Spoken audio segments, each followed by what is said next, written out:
하나님은 사랑이십니다.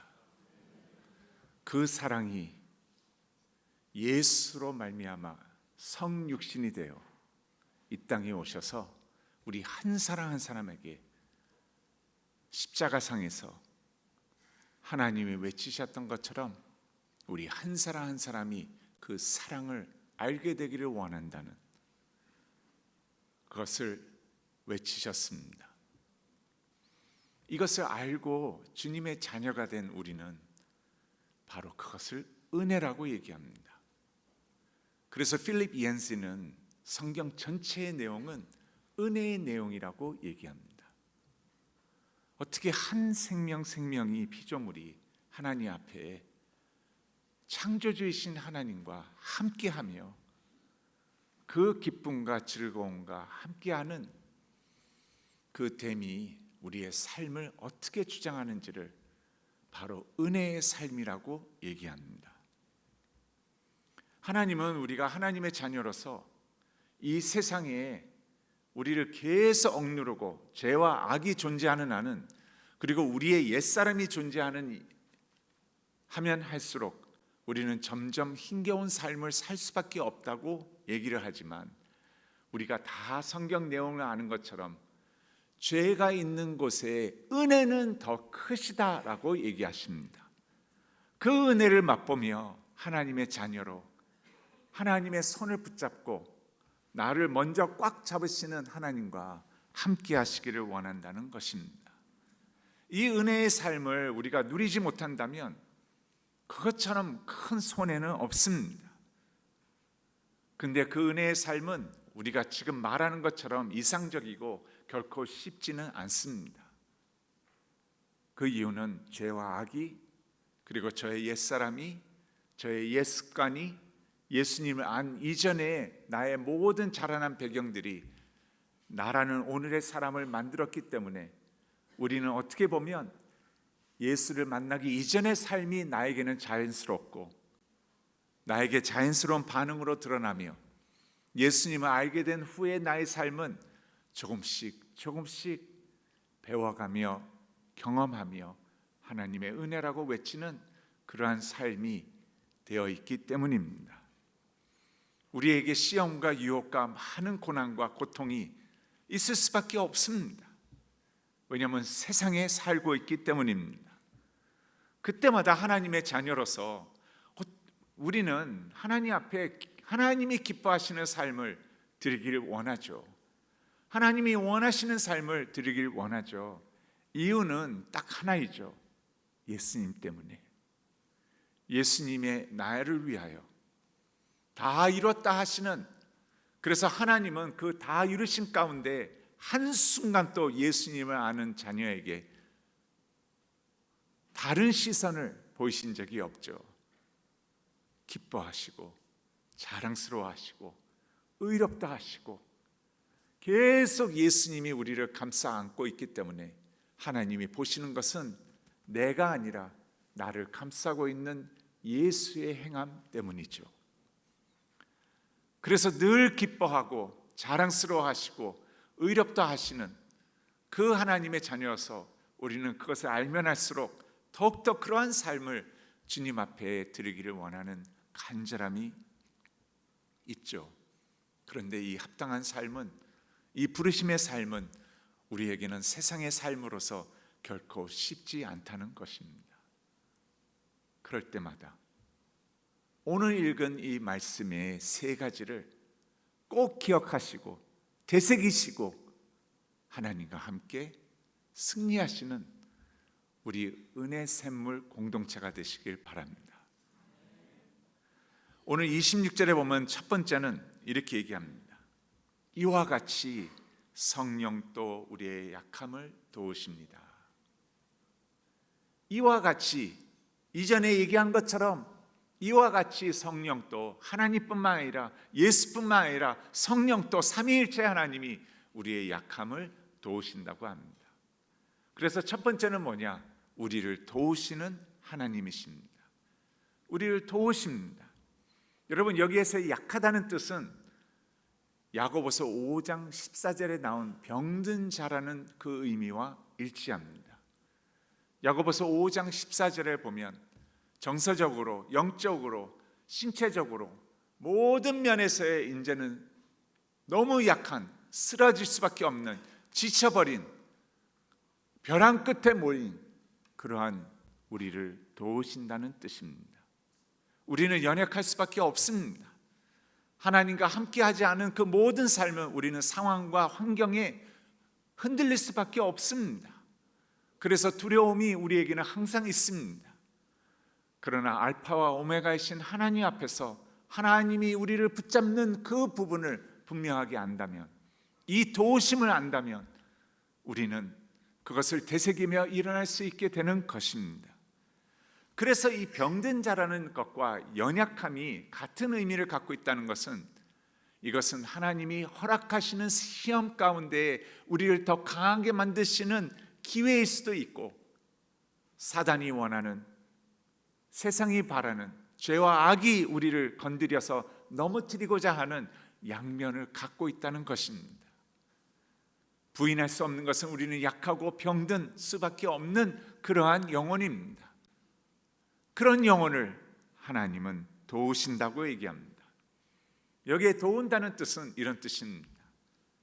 큰 통나무가 우리를 덮쳐서 우리가 그 통나무 밑에 깔려서 꼼짝달싹 못하는, 그래서 죽음만 기다리며 신음소리를 내는 가운데에 있을 때 그 연약함에 성령은 조용히 다가오셔서 그 통나무를 들고 우리의 손을 붙잡고 일으켜 세우시며 먼지를 털어주시고 흙을 다 털어주시며 함께 걸어간다는 뜻입니다. 그게 우리를 도우신다는 의미입니다. 여러분, 이럴 때가 있었습니까?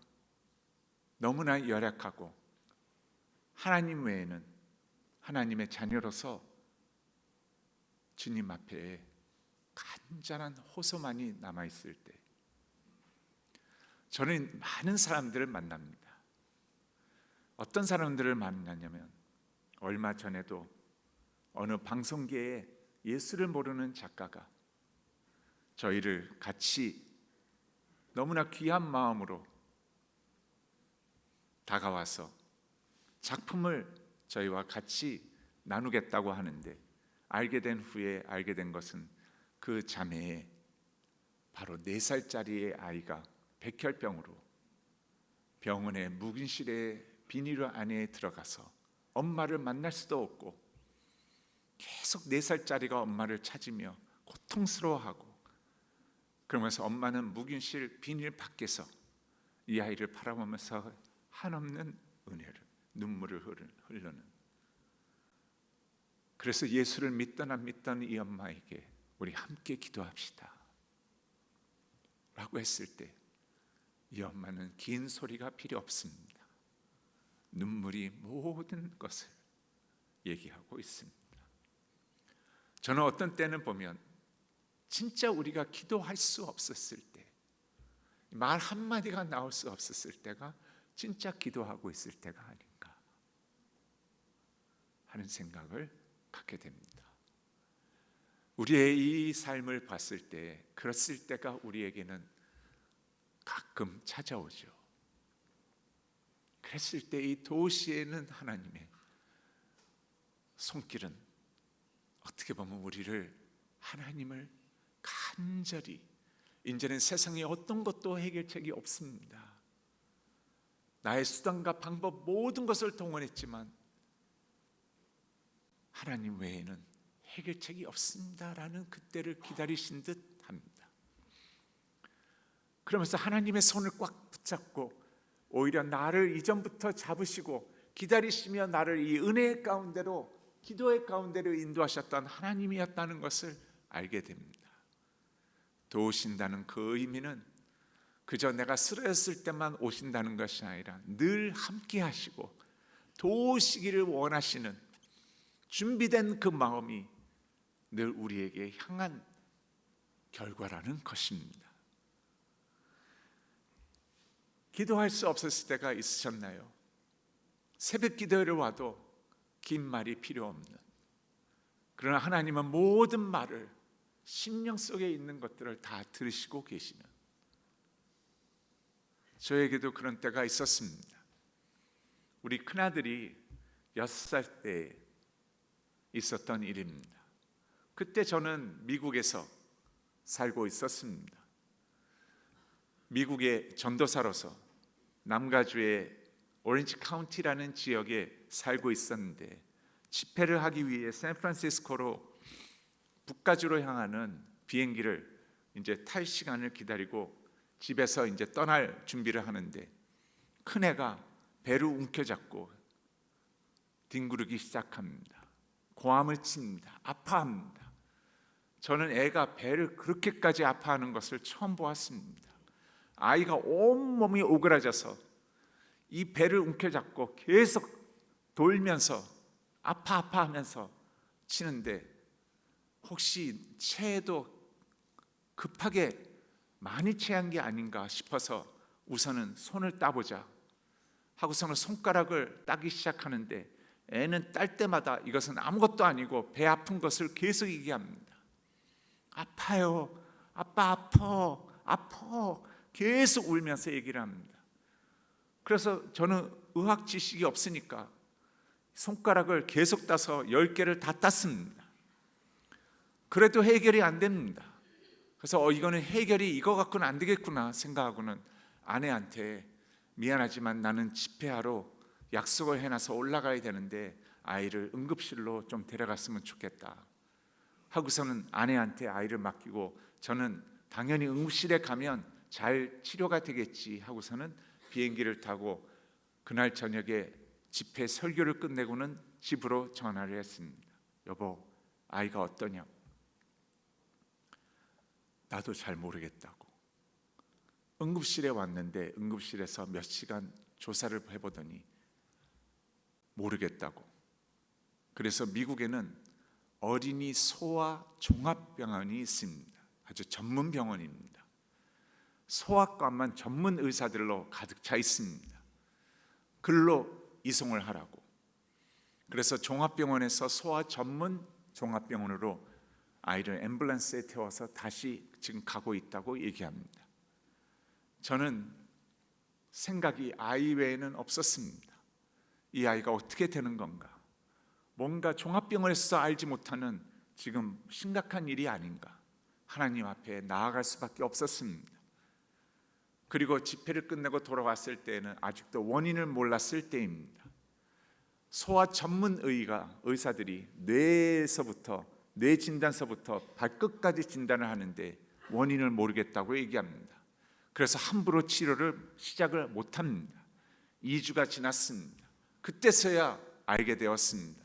이 병이 HSP라는 소아 어린이애들에게만 나타나는, 자기의 면역체가 아무 이상이 없는데 균이 들어온 것도 아닌데 면역이 오작동을 해서 자기의 모든 힘을 다해서 면역체가 자기의 몸을 공격하고 싸우는 것입니다. 마치 심각한 뭔가가 들어와서 싸워야 된다는 이것에, 그래서 인플레이메이션이라고 얘기합니다.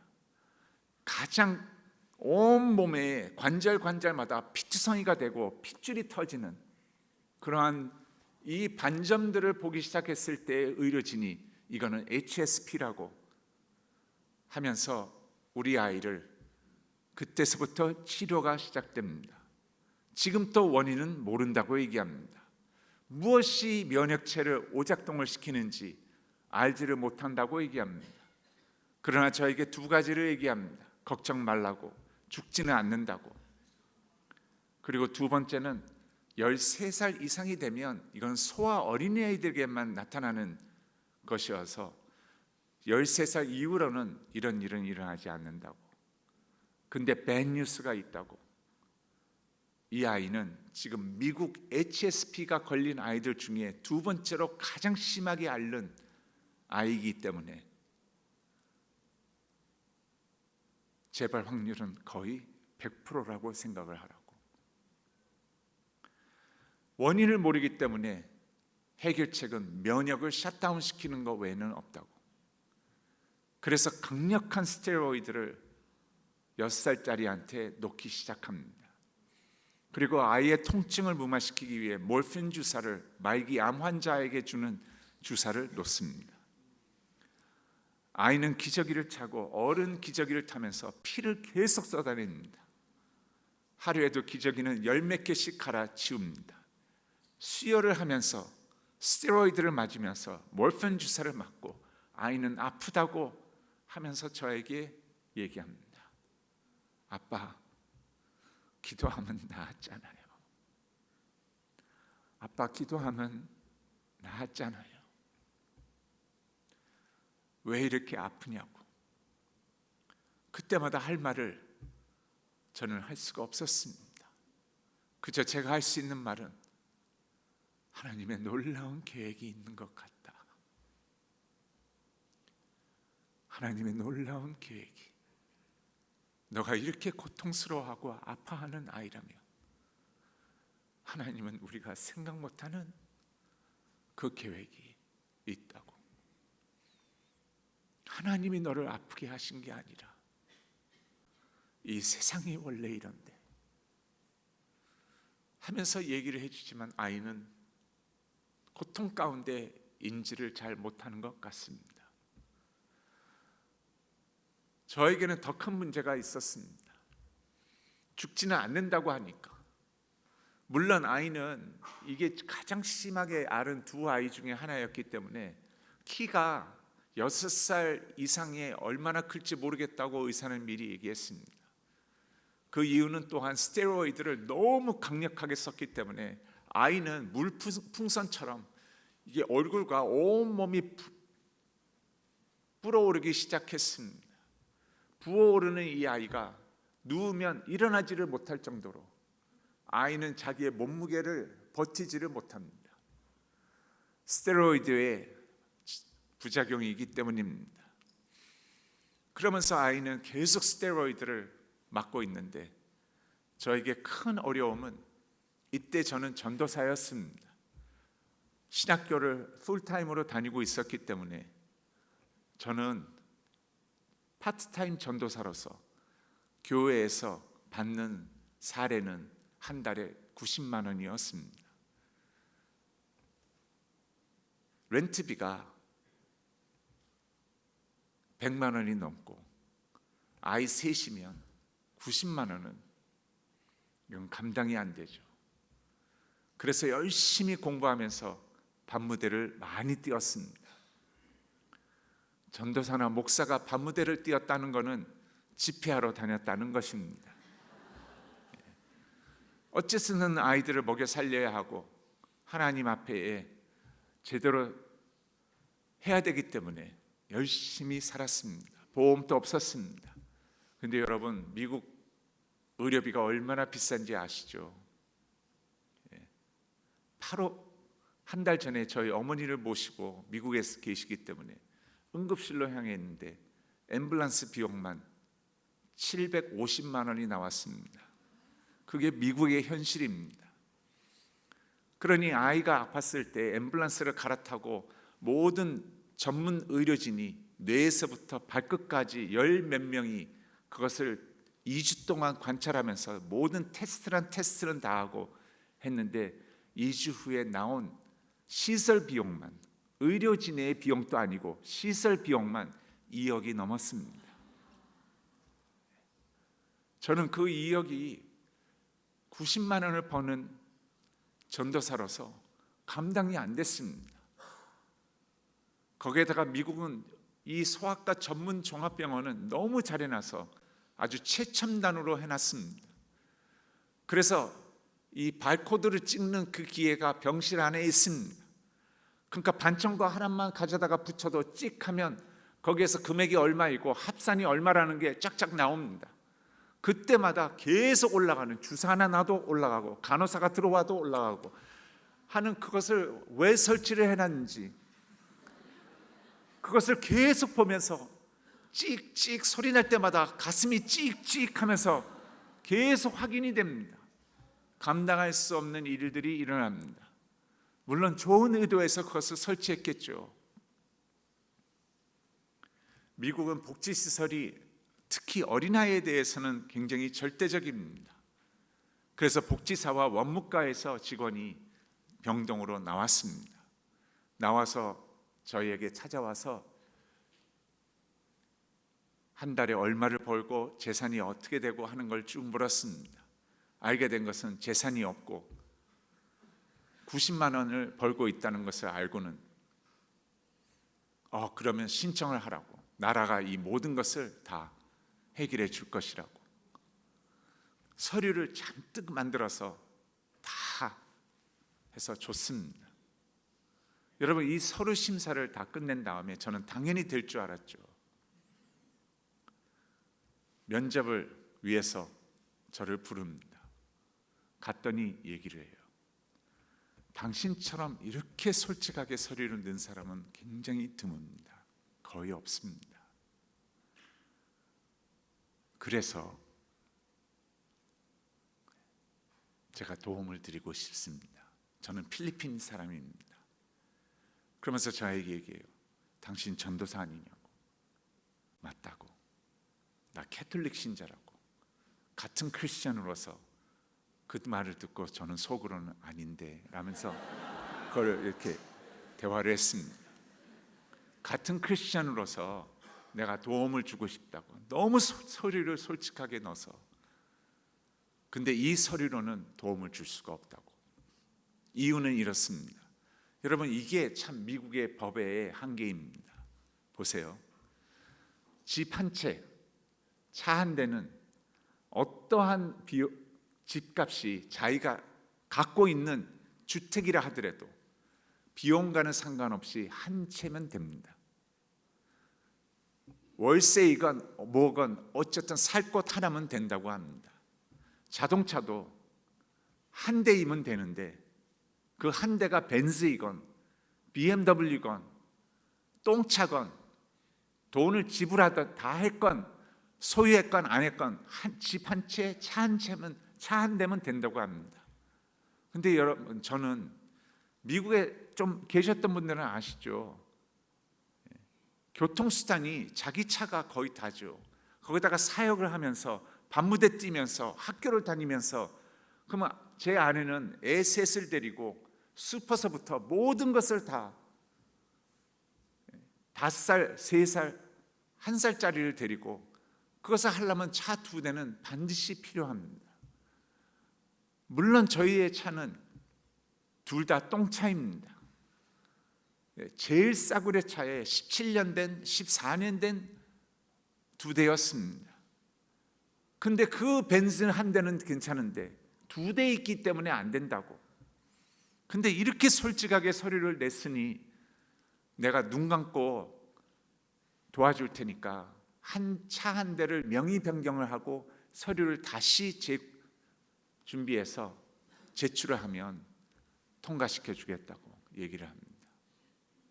몇 초 안 걸렸습니다. 고개를 떨구고 잠시 몇 초 생각하다가 제가 얘기를 했습니다. Thank you very much. Thank you.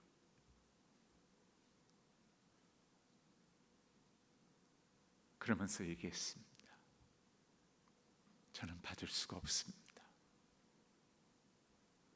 나의 하나님은 지금 나를 보시고 기뻐하시고 힘겹게 사랑하시는 그 하나님은 그런 하나님이 아닙니다.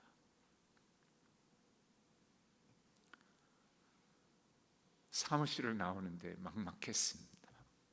진짜 깜깜했습니다. 가졌던 모든 기대가 무너지는 듯 했습니다. 2억이 넘는다고 하면 이 아이의 치료가 이제 시작되면 그 의료비와 의사 비용이 과연 이게 얼마로 나올 것인지 상상하기도 싫었습니다. 찍찍대는 소리에 감당이 안 됐습니다. 아이와 병실에서 기도를 했습니다. 아이는 몰라야 하기 때문에 그저 하나님 앞에 회복과 치유에 대한 기도를 했지만 속은 재정에 대한 그리고 하나님 앞에 간구했습니다. 평생을 갚겠습니다. 평생을 다해 갚겠습니다. 평생을 다해도 갚을 수는 없는 금액이지만 최선을 다해 갚을 수 있는 것만큼 갚겠습니다. 아버지 도와주시옵소서. 이제는 해결책이 없습니다. 반복되는 그 기도 가운데 밖에서 어떤 여자분이, 백인 한 여자가 그 병실에서 아들과 같이 기도하는 모습을 본 듯합니다. 들어와서 묻습니다. 무슨 기도를 그렇게 하냐고. 잠깐 나가자고 아예 모르게 얘기를 해주었습니다. 그랬더니 이분이 얘기를 합니다. 그러시냐고. 좀 이상해서, 왜냐하면 기도하는 모습을 자주 봤는데 마음이 이끌립니다. 그러나 저는 예수를 믿는 사람은 아닙니다라고 얘기합니다. 근데 그 모습에 뭔가 이끌림이 있어서 왔는데 제가 이 병 찰트를 봐도 될까요? 쭉 보더니 이렇게 얘기합니다. 이 아이는 재발 확률이 거의 100%이기 때문에 심하게 알면 알수록 재발 확률은 거의 다라고 얘기합니다. 그리고 재발이 됐을 때에는 이전보다 더 심하게 앓는다고 얘기합니다. 우리 아이의 가장 큰 문제는 콩팥 같은 것이 거의 감당을 못하는 선까지 갈 수 있다고도 얘기합니다. 그래서 미국은 복지시설에 있어서 특별히 장애인을 위한, 특히 어린이 장애인을 위한 복지가 또 따로 있다고 얘기합니다. 그러면서 저보고 서류를 이렇게 준비해 달라고 해서 서류를 준비해서 줬습니다. 그랬더니 이분이 전부 살피더니 도와주려고 했던 분이 저에게 얘기를 합니다. 죄송합니다. 이 서류는 제출할 수가 없습니다. 왜 그런가요? 이것은 나라와 이 치료를 할 수 있는 의사들이 모두 다가 해당되는 게 아니라 협약을 맺은 의료진만 이 혜택을 받을 수 있는데, 지금 당신이 받은 지금 2주 동안에 이 의사들은 한 명도 여기에 해당되는 의사가 없습니다. 그래서 혜택을 받을 수가 없습니다. 그래서 제출을 해봤자 이건 거절당합니다. 제가 그랬어요. 그냥 제출을 해줄 수 없을까요? 그렇게 쓰십시오. 해당되는 의사가 없다고. 알겠지만 쓰십시오. 그리고 이렇게 써달라고 했습니다. 지금까지는 병원도 몰랐고 저도 몰랐고 그런 것이 있는 줄 알았다면 그런 의사들을 요청했을 텐데 병명 자체도 몰랐던 2주였습니다. 앞으로는 그런 의료진을, 협약된 의료진을 얘기해서 그렇게 치료하도록 하겠습니다. 그리고 재발 확률이 많다고 하지 않았습니까? 그것에 대해서 제출을 해 주십시오. 그러면서 제가 그분에게 이렇게 얘기했습니다. 저는 하나님의 뜻에 맡기겠습니다. 기도하겠습니다. 고개를 흔들면서 제출은 해보겠다고 제출을 합니다. 한 달 이상 매일 전화했습니다. 소식이 있나요? 소식이 있나요? 10몇 명의 간호사와 의사위원회에서 그 서류를 보고 결정을 한다고 합니다. 소식이 있나요? 한 달쯤 지났을 때 이분이 저에게 찾아옵니다.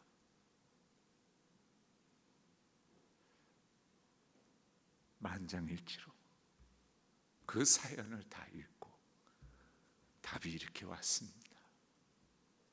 이것을 안 해줄 수가 없을 것 같다고. 그래서 매뉴얼에서 이것은 예외사항으로, 오히려 그 전에 했던 모든 치료 비용까지 다 혜택을 주겠다고. 그 대신 매년 재발 확률이 높기 때문에 장애인으로 13살까지 등록되는데 등록 비용은 본인이 내야 된다고. 제가 얼마입니까 했더니 2만 원이라고. 얼마나 기뻤는지 모릅니다. 하나님이 하셨습니다. 하나님이 은혜 가운데 안 하셔도 되는데 해주셨습니다. 성경은 이렇게 얘기합니다. 이와 같이 성령도 우리의 약함을 도우십니다 라고 얘기합니다. 그러면서 26절은 계속됩니다. 그게 두 번째입니다. 도우시는 그 손길에 도우시는 것뿐만 아니라 이렇게 얘기합니다. 우리는 마땅히 기도할 바를 알지 못한다고, 무엇을 어떻게 하나님 앞에 외치고 있는지도 우리는 모른다고. 두 번째는 우리를 위해 기도하신다고 얘기합니다. 우리를 위해 기도하신다고 하는데 우리는 무엇을 어떻게 기도할 바도 모른다고 하지만 성령은 이렇게 얘기합니다. 친히 우리를 위해 말할 수 없는 탄식으로, 그 부모보다, 그 아파하는 자보다 더 간절히, 더 절대적으로 말할 수 없는 탄식이란 것은 이런 것입니다. 오래전에 내셔널 지오그래피라는 매거진에서 원숭이들을, 희귀 원숭이들을 잡아가는 사람들을, 자동차를 타고 막 하는데 한 원숭이가 나무를 계속 타면서 이 잡아가는 원숭이 차를 쫓아갔다고 얘기합니다. 그러면서 마지막 순간에 그 잡아간 원숭이가 어디다 태워졌는지 보이지 않는 선이 됐을 때에 막 쫓아갔던 원숭이가 거기에서 발견이 됐는데 창자가 뒤틀린 가운데에 목숨을 끊은 그 어미 원숭이였다고 얘기합니다. 여러분, 여기에서 성령이 우리를 위하여 친히 말할 수 없는 탄식으로라는 이 의미가 창자의 뒤틀림이라고 얘기를 합니다. 우리보다 더 아파하시고 더 간절하시고 더 우리보다 오히려 십자가의 그 고백을 매번 우리를 위하여 외치시는 듯한, 나는 너가 잘 되기를 원한다, 나는 너가 잘 되기를 원한다, 우리 이상으로 그것에 친히 말할 수 없는 탄식으로 우리를 위하여 간구하신다고 성령은 얘기하십니다. 우리는 헛짚고 중언부언을 하고 수많은 말들을 하지만 성령은 분명하게 그것을 하나님 앞에 간구하고 계신다고 얘기합니다. 그것뿐만이 아닙니다. 34절에 보면 이렇게 얘기합니다. 34절 우리 같이 읽어볼까요? 시작. 그리스도 예수는 죽으셨을 뿐 아니라 오히려 살아나셔서 하나님의 오른쪽에 계시며 우리를 위하여 대신 간구하여 주십니다. 같은 마음으로, 여러분 상상이 되세요? 우리가 기도하기도 전에 우리를 위해 삼위일체 하나님이 간절함으로 우리를 바라보시고 도우시기 이전부터 우리를 위해 기도하시며 친히 말할 수 없는 탄식으로 우리를 위해 하나님 오른편에서 우리와 함께 성령이 하나님 앞에 기도를 드리고 있다고 얘기하고 있습니다.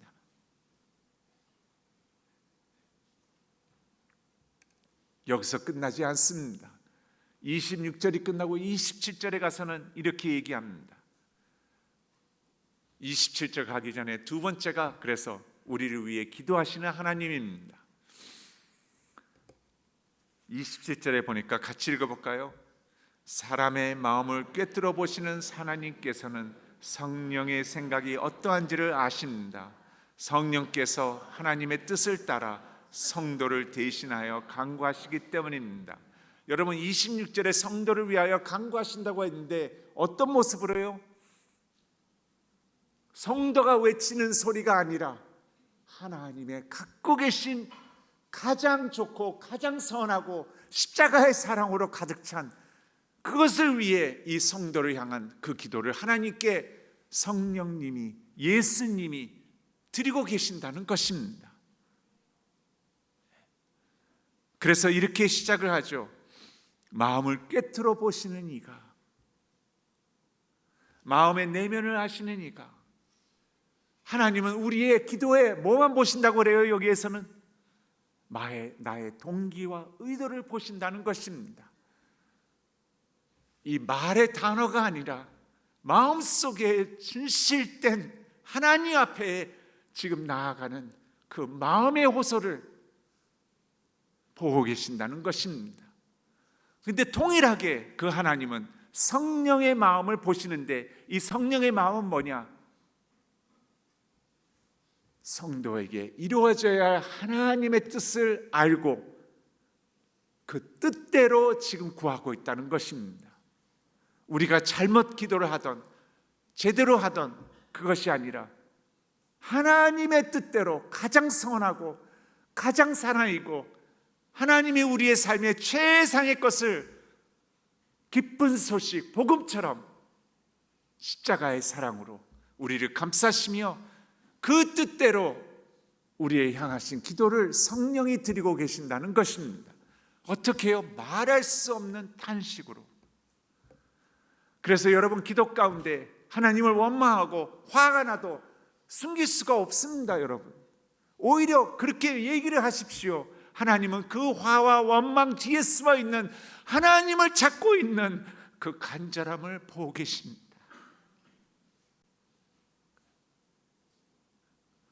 그 간절함을 보고 계십니다.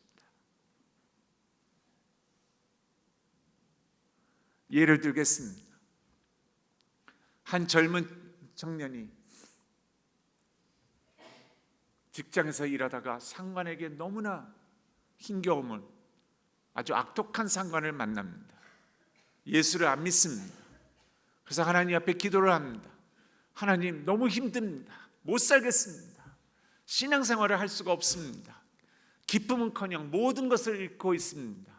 하나님, 직장을 옮겨주십시오 하면서 기도하면서 직장을 옮겼는데 이 직장은 힘들게 들어갔지만 하나님의 인도하시라고 생각하게 된 게 예수 믿는 상관이었습니다.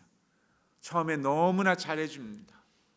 그러면서 몇 개월이 지나면서 서로의 신혼의 생활이 끝난 다음에 성경 공부를 해도 되겠냐고 점심시간에 제자 훈련을 원하는 사람들을 모아서 하고 싶다고 상관이 하라고 합니다. 이런 일이 직장과 교회가 하나가 되어서 내가 이렇게까지 할 수 있다는 상관에 대해서 너무나 고마워하고 기뻐하면서 성경 공부를 하면서 상관에게 더욱더 열심히 잘하려고 하는데 상관이 점점 괴롭히기 시작합니다. 이유를 모릅니다. 아니, 같은 크리스천으로서 왜 이러시는지를 모릅니다. 점점 내가 감당할 수 없는 것들을 쏟아붓습니다. 그러면서 다시 이 자매는 기도를 합니다. 하나님, 힘겹습니다. 아이고, 이거는 예수 믿는 사람이 더 합니다. 저 직장 옮겨주십시오 라고 기도를 합니다. 여러분, 이때 27절의 말씀은 이거라는 것입니다. 성령님은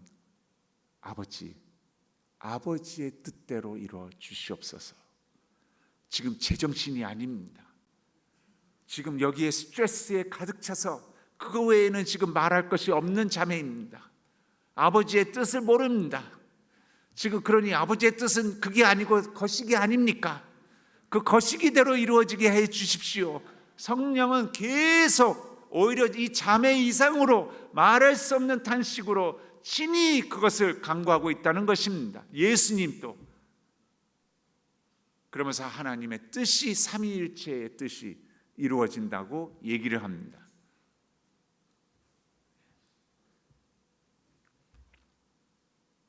하나님은 우리의 연약함을 도우시고 우리를 위해 기도하시며, 삼위일체 하나님은 그 기도 가운데 세 번째는 아버지의 뜻을 그 가운데 이루십니다. 하나님의 선하신 뜻대로 이루신다는 것입니다. 여러분, 보시기 바랍니다. 여기 26절과 27절 사이에 괴리가 있습니다. 이게 뭔지 아세요? 우리의 마음과 기도가, 동기와 의도는 순수하고 하나님을 찾고 있지만 우리는, 하나님은 성령의 삼위일체는 우리의 기도가 아버지의 뜻에 맞는 기도에서 기도로 들어가기를 원하시는 것입니다. 같은 마음으로 기도가 결국에는 이루어지기를 원하시는 것입니다. 다시 말하면 이렇습니다. 아까 그 젊은 여자 청년, 아니 상사가 기독교인인데 어떻게 이럴 수 있습니까? 라고 하면서 하나님 앞에 계속 직장 옮겨달라고 할 때마다 성령은 들으시지 마십시오. 그거 아시잖아요. 지금 너무 스트레스 받아서 이러고 고통스러워서 이러고 있는데 그게 지금 자기가 제정신이 아닙니다. 주님 앞에 은혜를 받고 제정신으로 이렇게 잠잠해지고 하면 정신이 돌아올 것입니다. 그러면 정상적인 그리스도인으로서 하나님을 제대로 하나님의 뜻대로 간구할 것입니다. 내 뜻이 아니라 아버지의 뜻이라고 아무리 외쳐도 지금 자신이 원하는 뜻이 더 큽니다. 그렇게 하지 마십시오. 이 자매는 그저 위기를 모면하는 그것을 원하고 있는데 아버지의 뜻은 그게 아니지 않습니까? 이 자매를 결국에는 그리스도의 형상을 닮아가는, 예수의 제자의 모습으로 닮아가는 다듬기를 원해서 오히려 이 고통과 고난을 기회로 삼으시고 시험으로 삼으시고 뭔가 지금 다루고 있지 않습니까? 오히려 이 자매에게 인내심을 더 주십시오. 오래 참음을 더 주십시오. 하나님의 그 사랑을 더 주십시오. 그래서 이것을 계속 가게 해 주십시오. 그래서 결국에는 이 자매가 아버지의 뜻을 알고 함께 소리를 내며 우리의 기도가 아버지의 뜻대로 이루어지는, 그래서 자매가 그 성품을, 다듬어진 성품을 가지고 이전에는 그저 위기를 모면하는 그 외에는 생각이 없지만 오히려 이번 기회를 통해서 더 힘들어하는 상사를 만나도 그리스도의 향기로 감당할 수 있는 성품을 만들고자 빚고자 하는 것이 아닙니까? 참게 해 주십시오. 하나님을 붙잡고 이겨내게 해 주십시오. 성령이 계속 기도를 합니다. 그러면서 어쩌면 제 생각에는 성령이 이렇게도 기도했을 수도 있습니다. 아시잖아요. 그게 이루어지는 순간 상사는 다른 직장으로 옮겨진다는 것을.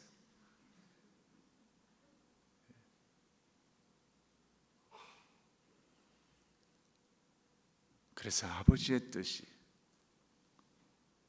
우리를 그리스도를 닮아가는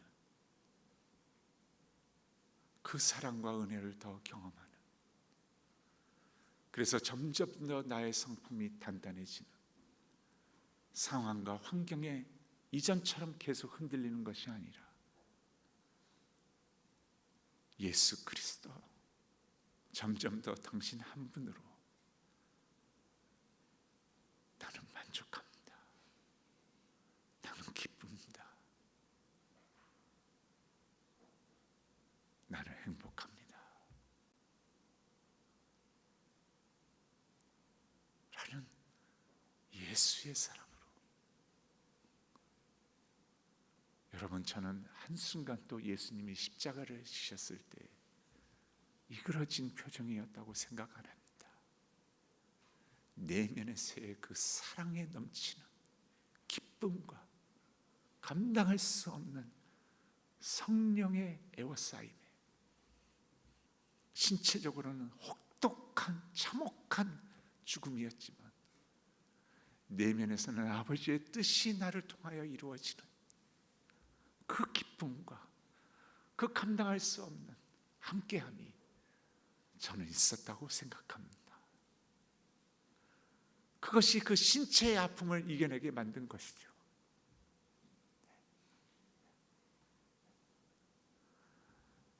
그래서 로마서 5장 3절은 우리가 다 알지만 그 말씀은 이렇게 기록합니다. 우리는 환난 가운데에서도 자랑을 합니다. 자랑을 하는 이유는 우리 같이 읽어보죠. 우리가 환난은 인내를 낳고 인내는 품격을 낳고 품격은 희망을 낳는 줄을 알고 있기 때문입니다. 왜 자랑해요? 고난이 왔는데 결국에는 주님과 함께 품격이, 성품이 나에게 그리스도의 성품으로, 이전에 자연스러운 서정인의 성품이 아니라, 서정인의 반응이 아니라 서정인의 기도가 아니라 아버지가 빚으시고 사랑하시고 기뻐하시고 더욱 자랑스러우신 아버지의 자녀로 만들어가는 그 과정인 줄을 내가 알기 때문에, 그 은혜를 내가 경험했기 때문에, 그리고 또 경험할 것이기 때문에 나는 자랑합니다. 희망입니다. 로마서를 얘기합니다. 하나님은 하나님의 뜻을 우리 가운데, 우리 삶 가운데 이루실 것입니다. 그래서 여러분, 성령이 그때를 기도하고 우리의 기도와 마음이 되든 안 되든 28절은 결론을 이렇게 냅니다. 28절 같이 읽죠. 시작. 우리는 하나님을 사랑하는 사람들, 곧 아버지의 뜻대로 부르심을 받은 사람들에게는 모든 것이 서로 협력해서 선을 이룬다는 것을 압니다. 아멘입니다. 그래서 기도에서 기도로, 나의 마음에서 하나님의 마음으로, 성령과 예수와 함께하는 이것이 바로 신앙생활인 것입니다. 그래서 하나님은 우리를 도우십니다. 도우신 것뿐만 아니라 우리를 위해 기도하시고, 우리보다 훨씬 더 선하시고 더 분명하시고 더 사랑스러우신 아버지의 뜻대로 우리의 삶을 운행하고 계신다는 것입니다. 그래서 가끔 우리의 기도가 반대로 응답된다고 했을 때 마틴 루터는 이렇게 얘기합니다. 어쩌면 그 기도야말로 반대의 결론이라면 성령님이 개입하셨을, 성령님이 역사하신 흔적일 수도 있다, 이렇게 얘기합니다. 그러면서 무명의 어떤 다른 사람의 기도를 소개합니다. 어떤 분이 하나님 아버지, 저에게 능력을 더하셔서 성공하게 해주십시오. 그래서 그것을 수많은 사람들이 보며 하나님의 살아계심이 있게 보여지게 해주십시오 라고 기도했더니 하나님은 오히려 나를 연약하게 만드셔서 겸손히 순종하는 삶을 배우게 하셨습니다. 하나님, 저에게 더 큰 것을 이룰 수 있도록 건강을 주십시오. 그래서 하나님과 더 큰 일을 이룰 수 있도록, 그래서 수많은 사람들이 그것을 보고 하나님이 너와 함께 하는구나 라고 외치게 해주십시오 라고 기도했더니 하나님은 오히려 저에게 병을 허락하셔서 그 병보다 더 좋은 것을 깨닫고 이룰 수 있게 해 주었습니다. 하나님, 저희가 부자가 되게 해 주십시오. 그래서 성경에도 축복의 하나가 부유함이라고 했는데 하나님의 청지기로서 부유한 사람이 되어서 하나님의 영광이 드러나게 해 주십시오.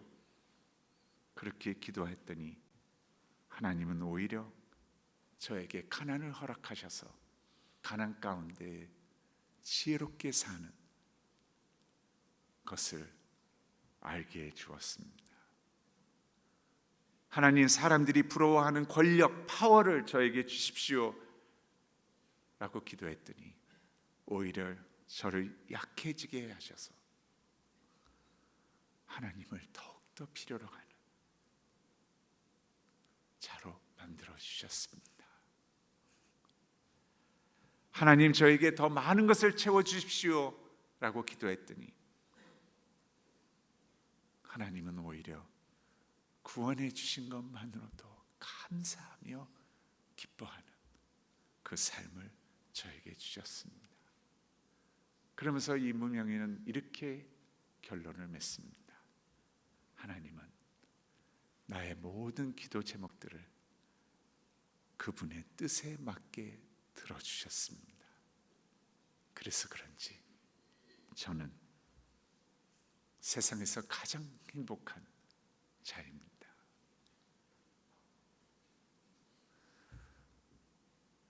2주 전에 저는 엘살바도르를 다녀왔습니다. 여러분, 엘살바도르는 전 세계에서 살인율 1위입니다. 거기에서의 갱단은 가장 악독한 갱단으로 유명합니다. 제가 갔을 때에도 길거리에서 골목으로 들었으면 시체를 발견합니다. 총에 맞아서 누군가의 남편 쓰러져 있는 것입니다. 갱단의 싸움이기 때문입니다.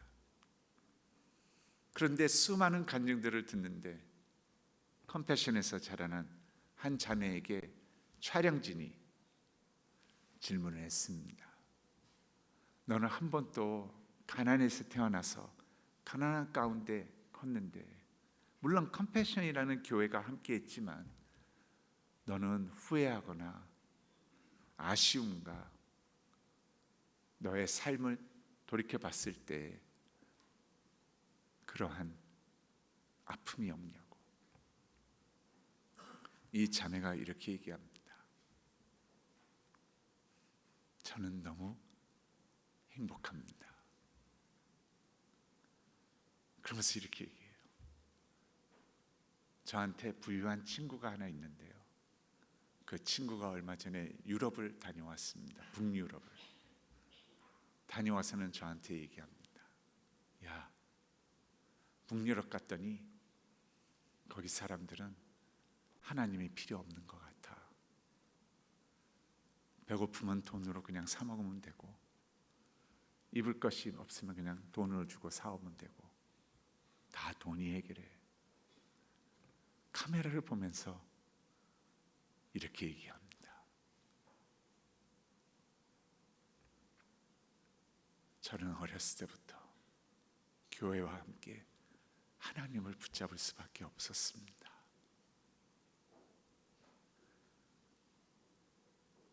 어떠한 힘겨움과 아픔도 이제는 주님 한 분으로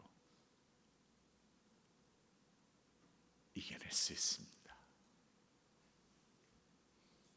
그래서 저는 많은 것을 가진 이러한 사람들보다 진짜 행복합니다. 27살의 청년이 그 얘기를 합니다.